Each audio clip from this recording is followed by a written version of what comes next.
So I see it all the time. Guitarists practicing scale patterns, speed, and technique, only to hear their solos becoming soulless.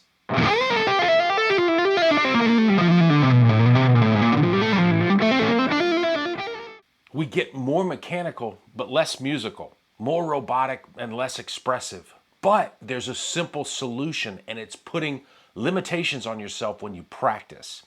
A real game changer is to practice playing licks on just one string.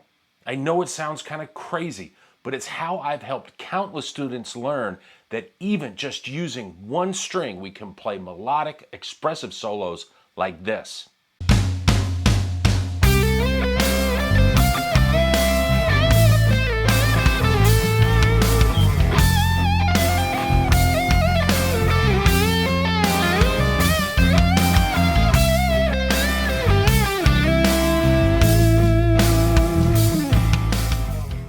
Let me show you some ways of practicing this stuff that just might expose some holes in what you think you know. And then I'll give you some strategies on how to work these one string or horizontal ideas into your guitar solos. Now, the very first thing most of us learn when we start to solo is the minor pentatonic scale.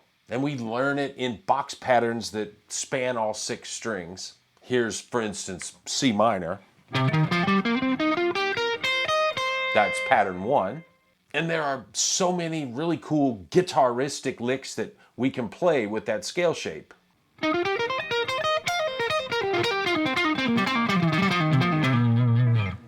But here's where that hole in your knowledge might get revealed. It's easy to memorize a fretboard pattern and still not know what that pattern is all about. We just have to stick our fingers where it says to on a diagram. Playing the pentatonic scale, or any melodic idea for that matter, on one string forces us to memorize the intervals, the notes that make up the scale, and how they're spaced out on the fretboard. For instance, let's play the C minor pentatonic scale on the A string, starting with the C at fret 3. Now that's the root note, and the next note is E flat at fret 6. That's a minor third or 3 frets up from the root. Next we have an F at fret 8. That's a whole step from the minor third, and it's up a 4th from the root. Next we've got G at fret 10. That's up a whole step from the 4th, and it's a 5th from the root. And the last note of the scale is B flat. It's up another minor third from that G note, or the 5th, and it's up a flat 7th from the root. And yes, I want you to be able to play that scale on one string, but I also want you to be able to play it, boom, right on the spot on any string. Here are 2 ways to practice developing that skill. The first way is to find the root, which is C for our examples today, on each string and play the scale from there. On the low E, we've got C at the 8th fret, and our scale has the notes C, E flat, F, G, B flat, and we're back to C. Now, we already played the scale on the A string. On the D string, C is at the 10th fret. We've got C, E flat, F, G, B flat, and C again up at the 22nd fret. On the G string, C is at the 5th fret. We've got our C, E flat, F, G, B flat, and C again at the 17th fret. C is at the 1st fret of the B string. That gives us our C, E flat, F, G, B flat, and C again at fret 13. And lastly, on the high E, the C is at the 8th fret, and we've got C, E flat, F, G, B flat, and C. A second way to practice ingraining a scale on one string, and this is a little bit harder, is to start on the lowest note we can play of a scale on each string and play all the way up to the highest note. Now, we don't get the benefit of starting on the root note here, so we really have to know our stuff. We'd start at F on the low E string, and we'd play up to the C at fret 20.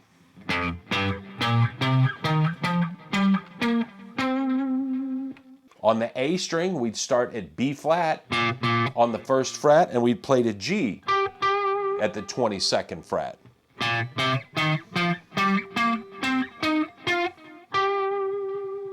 On the D string, we'd go from the E flat at the 1st fret to the B flat at fret 20.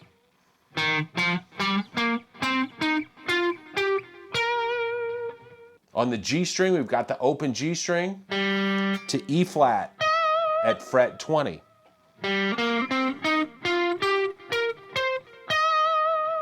On the B string, we've got C at the 1st fret, and we'd play to G at fret 20.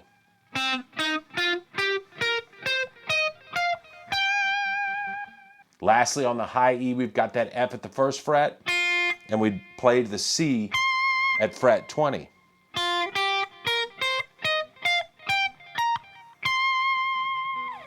If you haven't thought about the pentatonic scale in this way, you might be shocked at how weird it feels to go string by string and try to play the pentatonic scale horizontally. We're so acclimated to playing across the guitar neck. And that's just the minor pentatonic.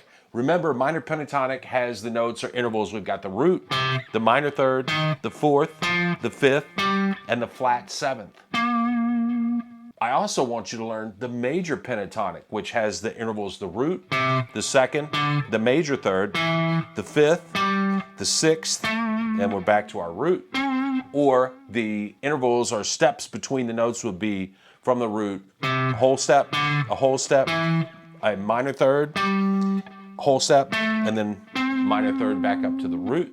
And also the major scale, which has the intervals, the root, 2nd, 3rd, 4th, 5th, 6th, the major 7th, and back to the root, or from the root we would go whole step, half step, whole step, whole step, whole step, and then half step to the root from that major 7th.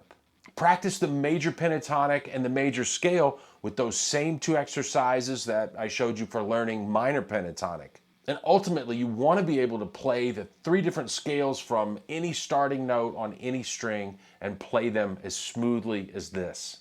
Minor pentatonic, major pentatonic, the major scale.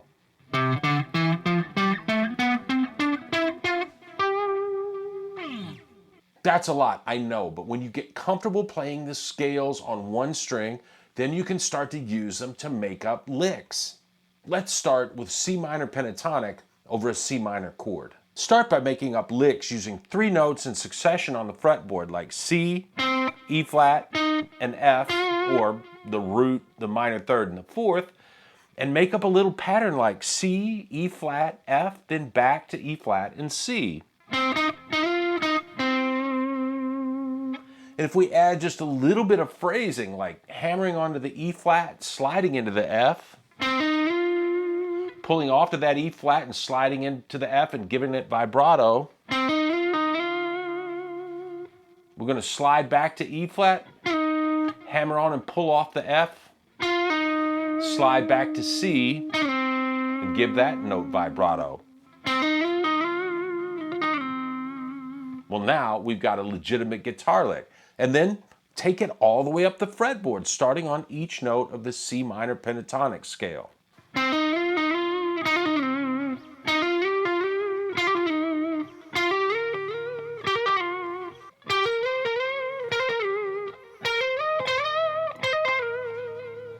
And that's just one way to phrase it.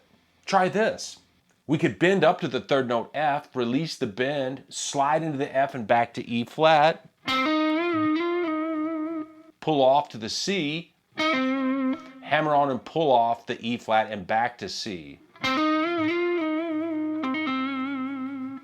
These are just quick ideas off the top of my head, and we could easily come up with more. And here's something else to think about. The minor pentatonic scale has the notes of the triad arpeggio of its root and the minor 7th arpeggio of its root. In the case of the C minor triad, we've got the notes C, E flat, and G. And with C minor 7, we'd have the notes C, E flat, G, and B flat. But we also have the F note we can use in our licks. And it sounds really great to move from a non-chord note like that F to the chord tones like the notes of the arpeggios. We could start a lick on F, go to G, B flat, back to G and F, hammer onto that G one last time, and slide down to C.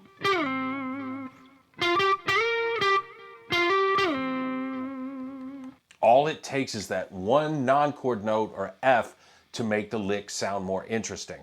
We could do the same thing with the major pentatonic. It's got the major triad of its root, or the notes C, E, and G. And there are two non-chord notes we can use, which is D, which is the second or ninth, and A, which is the sixth. Here's a really nice melody where we can start on the root, play the second and major third, go up to the fifth or G, slide into the A and then back, pull off to E,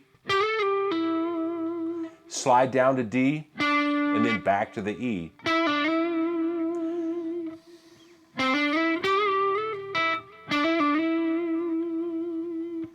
Finishing on that major third gives us a really sweet sounding lick.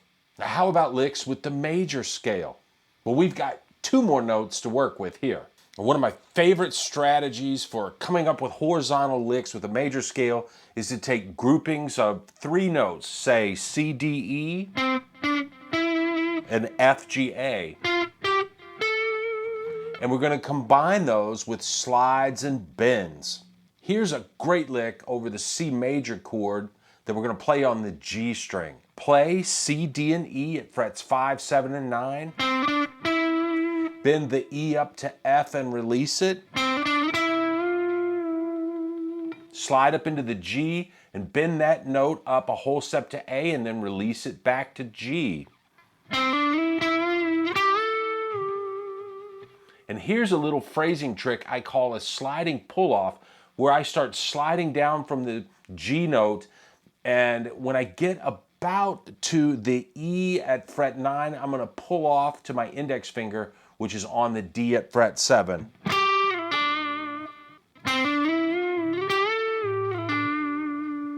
And I'm going to finish the lick by sliding up into the E or the major third and giving it some nice vibrato.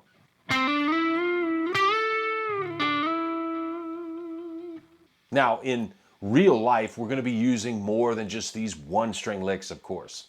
But we're going to be able to integrate them with our more guitaristic scale runs and licks to break things up and add variety to our playing. Let's apply some of these ideas to the progression of the backing track that we used in the example solo in the beginning. We've got the chord C, A minor, F, and then F minor. What if over the C chord, we play a horizontal pentatonic scale pattern going from C on the low E string and bending up into E on the B string.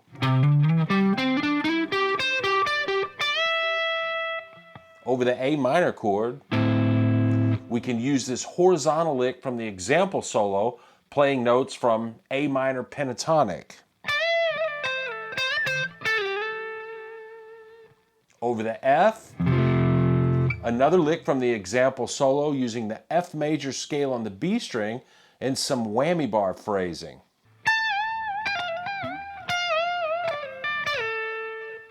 Then over the F minor chord, I'm going to play a typical minor scale run. This is F Dorian mode to be exact. And then over the C chord, we're going to play this little horizontal C major pentatonic lick with the notes G, A, G, D, E, pull off to D, and slide back to the E.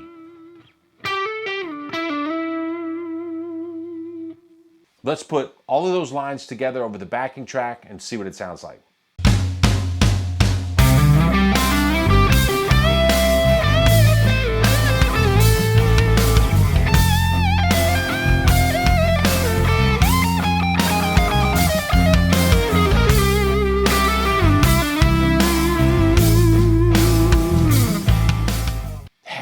variety in your style, different ways of getting your message across. It's so important to lead guitar. What killed off shred guitar back in the day is it all started to sound so generic. Players using the same scale runs, the same arpeggio licks, and all too often there was a total lack of melody and taste. Now, if you can mix up slower melodic content with some flashy slick licks now and again, those two contrasts will really complement each other, and your solos are going to sound exponentially more interesting. Hey, don't forget to like the video and subscribe to the channel. I really do appreciate you watching. I'll see you soon with another video that's going to help you make sense of soloing on guitar. Until then, work hard, play hard, and have a great time making music. Never stop learning. I'll see you soon.